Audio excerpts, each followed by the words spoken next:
Les gars, j'espère que vous allez bien. Je vous reviens une fois de plus avec André Onana. Cette fois-ci, ça fait grand bruit. Ça fait grand bruit, pourquoi? Parce qu'on a décidé de remplacer Onana dans les goals. On a mis Bayandi lors du match de ce week-end contre Newcastle. Et vous savez déjà, le score a été très lourd. 4-1. Avec une erreur, je dirais même des erreurs de Bayandi, tel qu'on était en train de reprocher à André Onana, et il a pris 4 buts contre 1.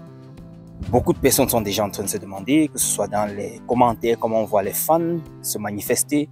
On se demande si ça valait la peine de remplacer Onana dans les goals. Si effectivement c'était Onana le problème, ou bien si c'était les défenseurs, si c'était le milieu qui n'est pas bien, si c'était l'attaque qui n'est pas efficace. Bref, les gens sont en train de se poser effectivement la question pour pouvoir mieux comprendre cette situation. Le coach Amorim a d'ailleurs en conférence mentionné que la décision venait très haut, c'est-à-dire du management, de mettre André Onana un peu de côté. C'était une sorte peut-être de pause pour pouvoir lui permettre de souffler avec toutes ces critiques de ces derniers jours-ci. Maintenant, on se demande qu'est-ce qui va donc se passer? Va-t-il revenir aux entraînements et reprendre sa place après ce match ou bien s'est déculotté face à Newcastle? Beaucoup de personnes parlent de ça, mais voilà, les amis, ce que je vais vous dire tout simplement, c'est que l'équipe Manchester, selon moi, ce n'est pas seulement André Onana, toute l'équipe a un problème ou bien a des problèmes à tous les niveaux, tous les compartiments, attaque, milieu, défense surtout. Et maintenant, avec les erreurs d'André Onana, ça complique la tâche. Entre-temps, c'est Serge Branco, l'ancien indétrônable champion olympique, qui est en train d'appeler les Camerounais à ne plus faire du bashing envers André Onana. On lui demande, du moins il nous demande, à nous les Camerounais je voulais dire, de soutenir André Onana. Mais par la même occasion, il lui donne quelques petits conseils en termes d'humilité, en termes de comportement au niveau des lions, et ainsi de suite.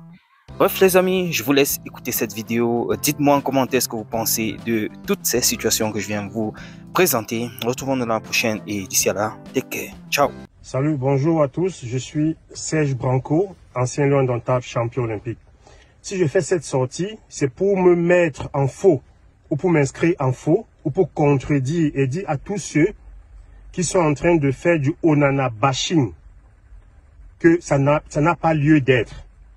Je veux que les Camerounais comprennent qu'en tant que compatriotes, en tant que fan des lions indomptables et fan de football, André Onana a le droit d'être soutenu.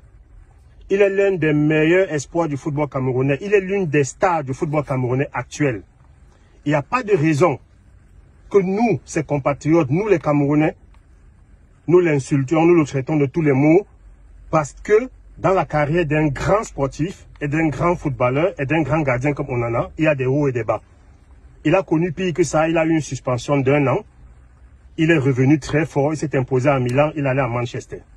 Donc, je voudrais, si tu as été un professionnel comme moi, pendant 15 ans au très haut niveau, et que tu as joué la Champions League, et que tu as gagné les Jeux Olympiques, et que tu as été champion du Cameroun, je sais ce que c'est le haut niveau. Donc, je demande à tous les Camerounais ici d'arrêter de ce phénomène de Onana bashing. Quand je l'ai dit, je suis clair. C'est pas parce que je suis un proche du président de la FECAFO, du docteur Samuel Eto'o, c'est pas parce que je suis l'ami de docteur Samuel Eto'o que les gens pensent que tous ceux qui sont proches du docteur Samuel Eto'o sont contre Onana. Samuel Eto'o m'a jamais dit qu'il avait un problème avec Onana.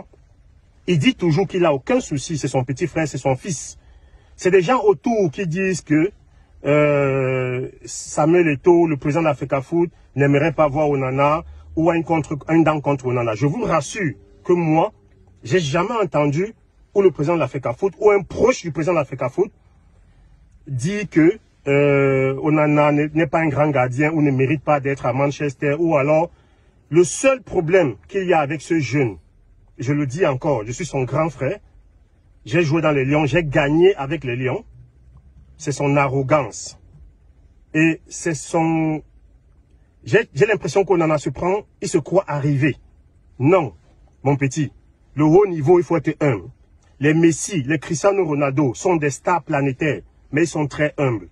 Ton souci, quand on te voit à l'équipe nationale, organiser les conférences de presse pour réclamer l'assistant de Marc Brice, aller rencontrer le ministre, aller voir les autorités, aller voir le DCCA, le DCC, aller rencontrer les premiers ministres. Mon frère, tu es footballeur, tu t'es égaré, tu n'es pas politicien.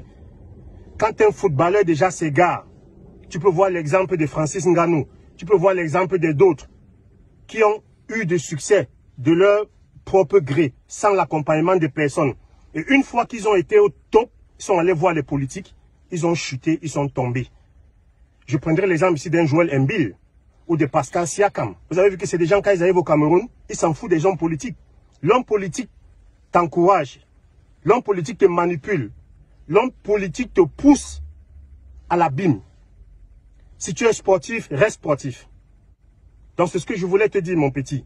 Tu as tout mon soutien en tant que professionnel, en tant qu'ancien lion indomptable, en tant que grand frère.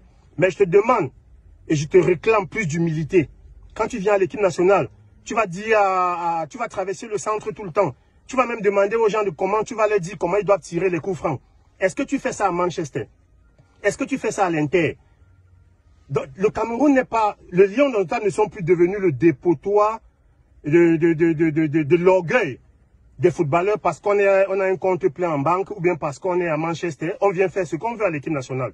Autant des années 2000, Rigobert, Song, Patrick Mboma, Samuel Eto'o, tu n'allais jamais voir les problèmes internes des vestiaires sortis dans les médias.